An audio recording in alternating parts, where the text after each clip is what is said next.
이 시간에 우리가 함께 오신 말씀은 마가복음 12장 35절부터 44절까지 있는 말씀입니다. 마가복음 12장 35절부터 44절입니다. 예수께서 성전에서 가르치실새 대답하여 이르시되 어찌하여 서기관들이 그리스도를 다윗의 자손이라 하느냐. 다윗이 성령에 감동되어 치리 말하되 주께서 내 주께 이르시되 내가 내 원수를 내 발 아래에 둘 때까지 내 우편에 앉았으라 하셨도다 하였느니라. 다윗이 그리스도를 주라 하였은즉 어찌 그의 자손이 되겠느냐 하시니 많은 사람들이 즐겁게 듣더라. 예수께서 가르치실 때 이르시되 긴 옷을 입고 판결이 더욱 중하리라 하시니라. 예수께서 헌금함을 대하여 앉으사 무리가 어떻게 헌금함에 돈 넣는가를 보실새 여러 부자는 많이 넣는데 한 가난한 과부는 와서 두 렙던 곧 한 고드란트를 넣는지라. 예수께서 제자들을 불러다가 이르시되 내가 진실로 너에게 이르노니 이 가난한 과부는 헌금함에 넣는 모든 사람보다 많이 넣었도다. 그들은 다 그 풍족한 중에서 넣었거니와 이 과부는 그 가난한 중에서 자기의 모든 소유 곧 생활비 전부를 넣었느니라 하시니라. 아멘. 예수님께서 가르치신 두 가지를 우리에게 말씀합니다. 첫 번째 가르침은 예수님은 하나님이시며 예수님은 우리의 주님이시라는 겁니다. 주님께서 성전에서 가르치실 때 무사람들에게 물으셨습니다. 35절입니다. 예수께서 성전에서 가르치실 때 대답하여 이르시되 어찌하여 서기관들이 그리스도를 다윗의 자손이라 하느냐. 모세는 다윗의 자손이다 그렇게 가르쳤습니다. 맞습니다. 그리스도는 다윗의 자손입니다. 마태복음 1장에서 아브라함과 다윗의 자손 예수 그리스도의 족보라 말씀하신 대로 예수님은 다윗의 자손으로 이 땅에 오셨습니다. 그리고 예루살렘에 입성하실 때 사람들이 예수님을 환호하며 호산나 다윗의 자손이여 그렇게 외쳤던 것처럼 다윗의 자손이 맞습니다. 그렇지만 주님은 다윗의 주님이시기도 합니다. 36절입니다. 다윗이 성령에 감동되어 친히 말하되 주께서 내 주께 이르시되 내가 내 원수를 내 발 아래에 둘 때까지 내 우편에 앉았으라 하셨도다 하였느니라. 이 말씀은 시편 110편 1절에 있는 말씀인데 다윗이 노래한 기도입니다. 그런데 이 말씀 안에 그 앞에 성령에 감동되어라는 부분이 없습니다. 그런데 우리 주님은 그 앞에 성령에 감동되어 이 말씀을 덧붙이셨습니다. 주님께서 이 말씀을 덧붙이신 까닭은 모든 성경은 하나님의 감동으로 기록되었기 때문입니다. 다윗이 시편 110편을 기록할 때 그 말씀을 가지고 노래하고 기도할 때 성령님께서 그 가운데 함께 하셨습니다. 그에게 생각하게 하시고 알게 하셨습니다. 장차 오실 메시아 그리스도는 나의 후손이 되지만 또한 그분은 바로 나의 하나님, 나의 주님이 되신다는 것을 그에게 성령으로 가르쳐 주신 것입니다. 너희는 나를 누구라 하느냐 이렇게 물으셨을 때 베드로는 이렇게 대답했습니다. 주는 그리스도시요 살아계신 하나님의 아들입니다. 사람들은 예수님에 대해서 이런저런 이야기를 하지만 너희는 나와 함께하는 너희는 나를 누구라 하느냐 이렇게 물었을 때 베드로가 주저하지 않고 이렇게 대답했죠. 주님은 나의 하나님이시고 주님은 하나님의 아들이다. 예수님께서 많은 병자들을 고치셨습니다. 귀신을 쫓아내셨고 죽은 자를 살리셨습니다. 참으로 놀라운 일을 행하셨고 때로는 그 요동치는 바다도 잔잔케 하셨습니다. 누구도 할 수 없는 놀라운 기사와 이적을 행하셨습니다. 그런데도 사람들이 예수님을 그리스도로 하나님의 아들로 영접하지 못한 까닭이 무엇이겠습니까? 나와 똑같은 사람으로 여겼기 때문입니다. 예수님은 우리의 주님이 되십니다. 베드로가 고백한 대로 나의 주님이시고 나의 하나님이십니다. 사람들은 깨닫지 못하고 영접하지 못했는데 베드로는 이것을 알았습니다. 그 이유를 우리 주님은 마태복음 16장 17절에서 이렇게 말씀하셨습니다. 하늘에 계신 내 아버지께서 내게 알게 하신 것이다. 네가 본래 안 것이 아니라 하늘에 계신 내 아버지 예수님의 아버지 성부 하나님께서 너에게 가르쳐 주신 것이다. 그렇게 말씀하셨습니다.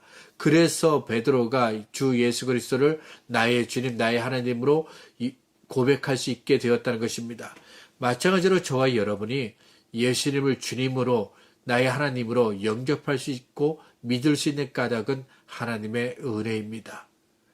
고린도전서 12장 3절은 우리에게 이렇게 말씀합니다.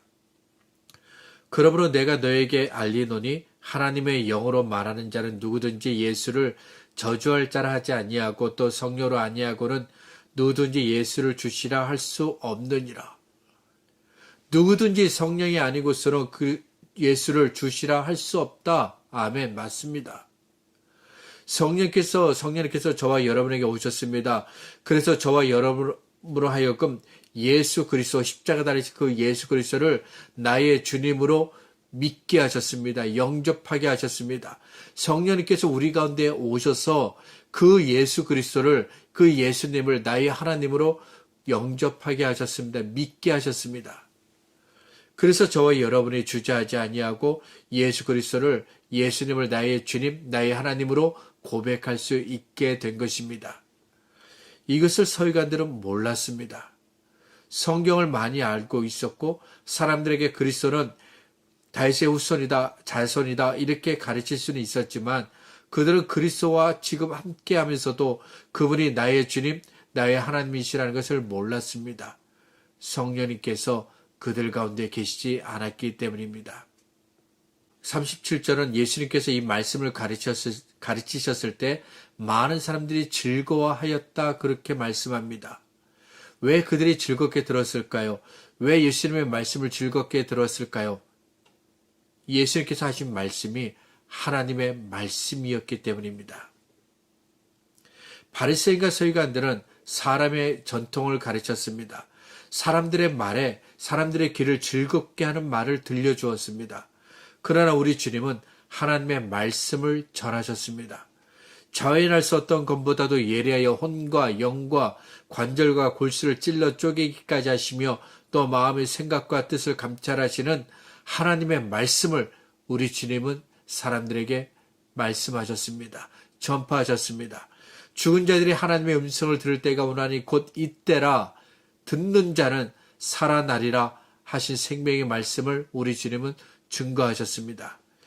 찌르고 쪼개는 하나님의 말씀입니다. 그래서 때로는 그 말씀을 들었을 때 우리의 영혼이, 우리의 마음이 너무 찔려서 아플 때가 있습니다. 우리의 속사람의 모두들을 감찰하시는 하나님의 말씀이기 때문에 때로 그 말씀을 들었을 때 부끄러워서 얼굴을 들지 못할 때도 있습니다. 그런데도 우리가 그 말씀을 듣고 즐거워하는 까닭은 그 말씀이 하나님의 말씀이기 때문입니다. 그 말씀을 들었을 때 내 영혼이, 죽었던 내 영혼이 다시 살아날 수 있게 되었기 때문입니다. 메마른 내 심령이 하나님의 말씀을 들었을 때 다시 소생케 되었기 때문입니다. 하나님의 말씀을 들을 수 있기를 바랍니다. 그러려면 하나님의 말씀을 사모해야 됩니다. 사모하는 영혼을 만족해 하신다고 하신 하나님의 말씀하신 대로 하나님은 말씀을 사모하는 자에게 말씀하십니다. 하나님의 은혜를 사모하는 자에게 말씀을 들려주십니다. 다시 살아날 수 있는 생명의 말씀을 들을 수 있는 우리 모두가 될 수 있기를 바랍니다. 두 번째 가르침은 사람은 보여지는 것에 관심을 갖지만 우리 주님은 보이지 않는 것, 우리 중심을 보신다는 겁니다. 38절부터 40절에서 주님은 서기관들을 언급하시며 조심하라 경고하셨습니다. 예수께서 가르치실 때 이르시되 긴 옷을 입고 다니는 것과 시장에서 문안 받는 것과 회당의 높은 자리와 잔치 윗자리를 원하는 서기관들을 삼가라. 그들은 과부의 가산을 삼키며 외식으로 길게 기도하는 자니 그 받는 판결이 더욱 중하리라 하시니라. 서기관들은 스스로 율법 교사라 자부하였습니다. 율법을 지키는 자라 그렇게 자부했습니다. 그런데 우리 주님은 그들을 가리켜 외식하는 자라 그렇게 말씀하셨습니다. 왜 그렇게 말씀하셨을까요? 하나님이 아닌 사람들에게 인정받으려고 했기 때문입니다. 하나님의 칭찬을 받아야 하는데 사람의 칭찬을 받으려 했기 때문입니다. 갈라디아서 1장 10절에 이런 말씀이 있습니다. 이제 내가 사람들에게 좋게 하랴 하나님께 좋게 하랴 사람들에게 기쁨을 구하랴 내가 지금까지 사람의 기쁨을 구하는 것이었다면 그리스도의 종이 아니라. 그리스도의 종, 하나님의 종은 하나님께 좋게 하는 겁니다. 그리스도의 종은 하나님의 기쁨을 구합니다. 하나님을 믿는다고 하지만 서기관들은 사람들을 좋게 하려고 했습니다. 사람들을 보면서 기쁨을 구하려고 했습니다. 사람들의 인정을 받고 싶어 했습니다. 하나님의 종이 아니었기 때문입니다. 그래서 외식하는 자가 된 겁니다. 이어지는 41절부터 44절을 통해 주님은 서기관과는 다른 하나님의 인정을 받은 과부를 우리에게 말씀합니다. 예수님께서 헌금함 앞에 앉으셨습니다.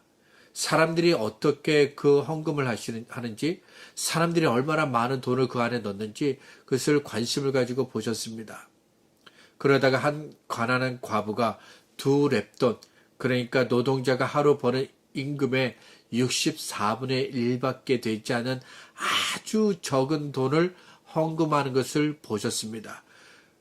이후에 그 모습을 쟤네들에게 다시 언급하시면서 가난한 과부가 모든 사람보다 많이 넣었다, 그렇게 말씀하셨습니다. 이 가난한 과부가 자기의 모든 것을 하나님께 드렸다, 그렇게 말씀하셨습니다. 2렙돈, 얼마 되지 않는 돈입니다. 그러나 과부에게는 하루를 살아야 할 전부입니다. 그런데도 과부는 이것을 하나님께 드렸습니다. 왜 그렇게 드릴 수 있었을까요?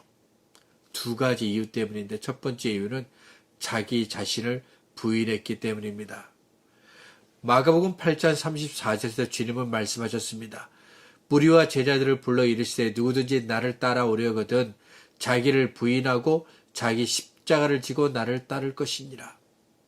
우리 주님은 나를 믿으려면, 나와 같은 길을 가려고 하면, 나의 종이 되려고 하면 너희 자신을 부인하고 너희에게 주어진 십자가를 지고 쫓아와야 된다, 그렇게 말씀하셨습니다.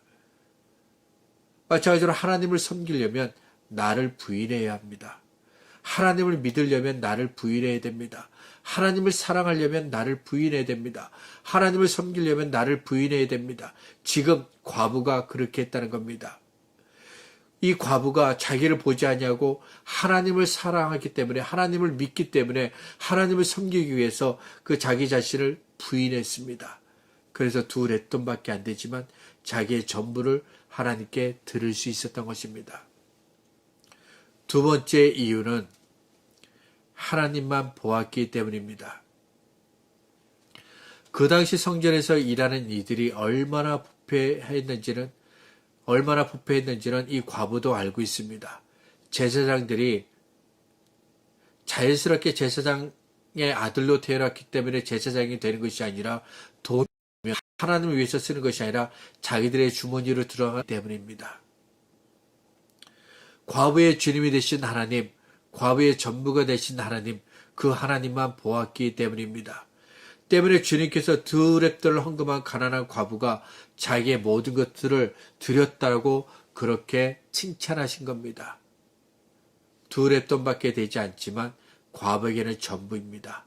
주님께서 과부의 전부를 받으셨습니다. 과부의 헌신을 받으셨습니다. 그녀의 중심을 인정하신 겁니다. 예수님은 우리의 주님이시고 우리의 하나님이십니다. 예수님을 주님으로 모신 이의 관심은 주님께 인정받는 데 있습니다. 주님을 위해서 사는 것, 그것이 바로 그의 관심입니다. 예수님을 주님으로 모신 사람은 주님께 시선을 고정하고 주님만 바라봅니다. 이런 세상보다 더 크신 주님이 우리와 함께하고 계십니다. 저와 여러분이 믿는 우리 예수님, 우리 하나님, 그분은 이 세상보다 크신 하나님이십니다. 그분이 오늘도 우리와 함께 하시고 우리를 도와주십니다. 두려워하지 말라. 내가 너와 함께 함이라. 놀라지 말라. 나는 내 하나님이 됨이라. 참으로 너를 도와주리라. 참으로 나의 의로운 오른손으로 너를 붙들어 주리라. 그렇게 말씀하시며 함께 하십니다. 그 예수님, 나의 주님이 되시고 나의 하나님이 되신 주님을 의지하고 오늘도 믿음으로 사는 우리 모두가 되시기를 바랍니다. 함께 기도하겠습니다. 살아계신 아버지 하나님 감사합니다. 아무것도 알지 못할 때 주께서 우리 가운데 함께 하셔서 성령님이 우리 가운데 다가오셔서 십자가에 달려 죽으신 그 예수님이 나의 주님, 나의 하나님이 되심을 믿게 하시고 영접케 하셨습니다. 그날부터 우리의 입술에 참으로 주님이라 부를 수 있게 되었고 주님을 모시고 살 수 있게 하셨습니다. 우리 주님은 이 세상보다 크신 주님이십니다. 우리 주님은 이 시간도 우리와 함께 하시며 놀라지 말라, 두려워하지 말라, 내가 너와 함께 한다, 내가 너의 하나님이 된다, 내가 너를 도와준다, 나의 의로운 오른손으로 너를 붙들어 주겠다, 그렇게 말씀하십니다. 주님, 오늘 한날을 살 때에도 우리 주님 의지하며 살게 하여 주옵소서. 우리 주님 의지하여 요동하지 말게 하시고 흔들리지 말게 하시고 오직 믿음의 길을 걸어갈 수 있도록 도와주시길 원합니다. 하나님 아버지, 우리 제자 삼는 교회에 속한 주의 양무리들을 기억하여 주시길 원합니다. 한 사람 한 사람 주님께서 눈동자같이 지켜주시고 어린아이부터 노년에 이르기까지 모든 주의 백성들을 하나님께서 붙잡아 주시길 원합니다. 참으로 약한 이들이 있습니다. 우리 하나님께서 아시오니 함께하여 주시고 도와주시길 원합니다. 그 아픈 부분을 주께서 치료하여 주시고 심령이 약한 자에게 가음을 허락하여 주시며 소망이 없는 자에게 소망을 허락하여 주시길 원합니다. 참으로 가난한 자에게 하나님의 천국으로 채워주시고 은혜 베풀어 주시기를 원합니다. 하나님의 은혜로 인하여 오늘도 살게 하시고 하나님의 도우심으로 오늘도 살 수 있도록 도와주옵소서.